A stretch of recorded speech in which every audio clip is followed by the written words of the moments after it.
Hey everyone, it's Alexander the Real Mr. Robinson here. So I'm doing some more rearranging in terms of the format I'm making videos. The Mandalorian review sounded a little echoey, so I decided to put my Yeti mic front and center, even if it's on camera, because I don't want to have to constantly do audio reviews only for the quarantine period that we're in, no matter how long it takes. So, yep, just a little bit of readjustment until life resumes for 2020 and I can get back to my old format of making videos. Now, like I said in my recent update video where I talked about how the pandemic is going to affect the content that I put out, basically I just said it was going to be a free-for-all. I just made a post on my channel where I asked you guys for recommendations on movies and TV shows that I should review. I got a ton of great requests that I can hopefully get around to soon, but also this quarantine time is just a great moment for me to review movies that I normally wouldn't have had the time to review, whether they be old movies or new movies.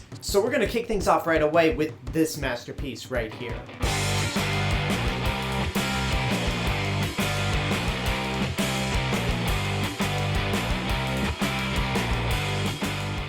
And that masterpiece in question is going to be the 1986 classic Ferris Bueller's Day Off, starring Matthew Broderick and written and directed by the late John Hughes. Everyone has seen this movie. It is considered one of the best teen comedies ever made. It's one of John Hughes' greatest accomplishments, so there's really no reason to go into the plot, but for that one person out there that hasn't seen Ferris Bueller's Day Off, the plot is that Ferris Bueller, played by Matthew Broderick, is a teenager living in Illinois, and he basically fakes being sick so he can stay home and just take the day off. He basically skips out of school and is accompanied by his girlfriend, Sloane, played by Sara, and his best friend, Cameron, played by Alan Ruck. And that's pretty much the movie. If you've never seen it, that's all you need to know. John Hughes needs no introduction. He's one of the greatest writers and directors when it comes to teen comedies. I talked about one of his other great movies in the past beforehand, The Breakfast Club, which I did a review for many years ago,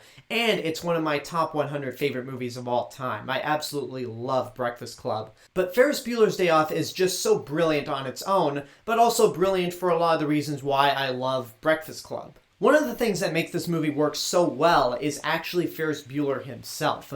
Matthew Broderick gives a fantastic performance. This is his most iconic role, and Ferris Bueller is just that guy that everyone wishes they could be.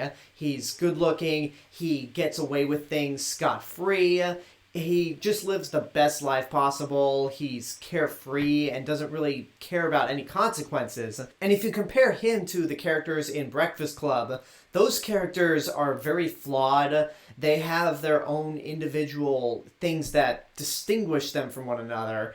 And you come to realize later down the line that they're more complex than they come across as. I feel like some people who've never seen John Hughes films might consider that a problem, that Ferris Bueller doesn't really have much complexity as a character, or he can do all these things and get away scot-free. But I really disagree, because while Ferris Bueller really is the guy that everyone wishes they could be, he's not without his character growth. And to really understand how Ferris Bueller evolves through this movie, we gotta take a look at his best friend, Cameron Frye. Cameron is the guy who's actually miserable, he doesn't stand up for himself, and it really makes you wonder how these two are even friends to begin with, since they're total opposites. But throughout their entire day off, where Ferris, Cameron, and Sloane go throughout the entire city of Chicago just having fun, they get into a bunch of situations that start to have consequences. And in Cameron's case, they borrow his dad's old vintage Ferrari. And Cameron is petrified by the fact that they're actually using this old car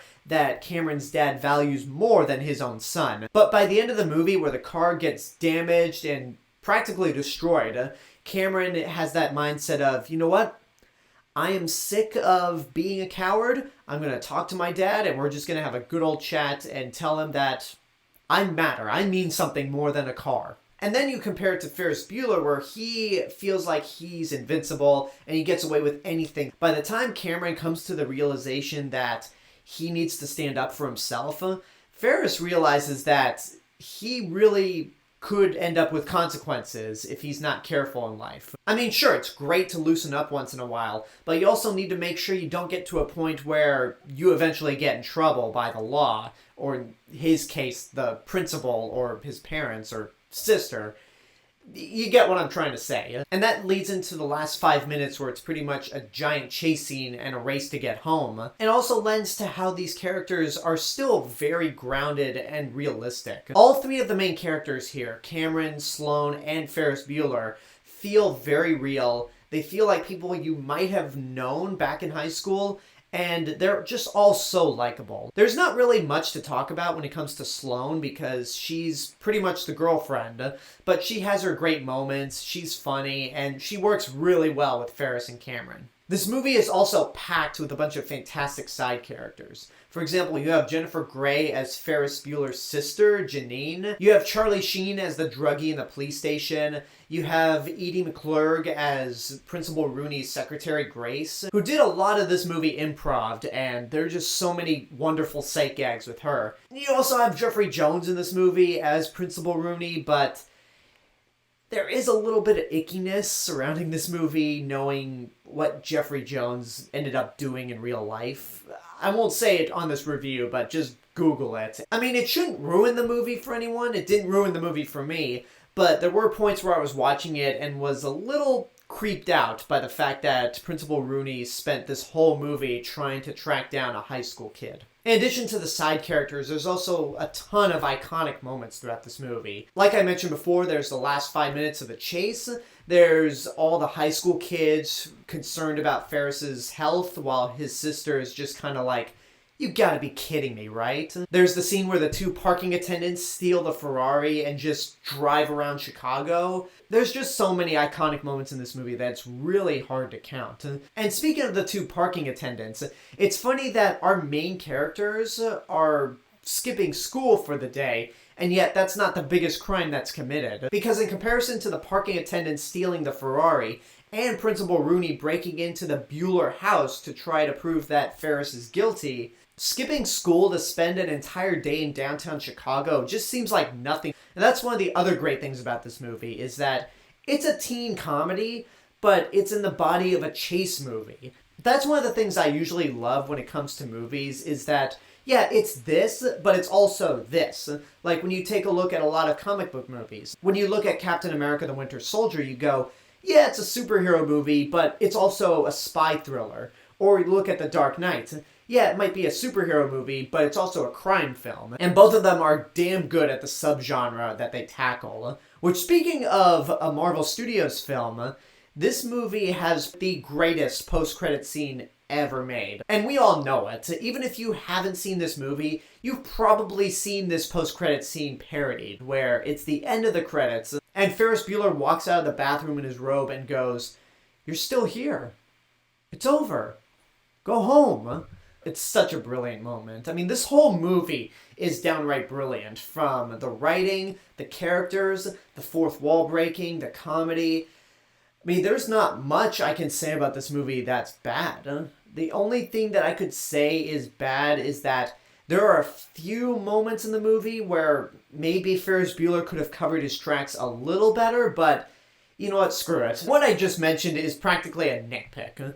This is a movie that you need to get off your ass and go see right now, because it's just all kinds of brilliance. In terms of John Hughes films, I still love Breakfast Club more just because it's more grounded, it's more realistic, and I really identified with the characters more.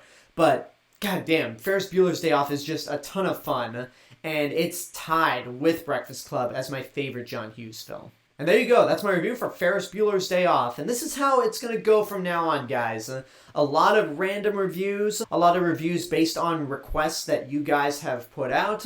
And if there's anything at all that you'd like me to review, just leave it in the comments below and I'll see if I can get around to it. But first, I want to know what you guys think about Ferris Bueller's Day Off.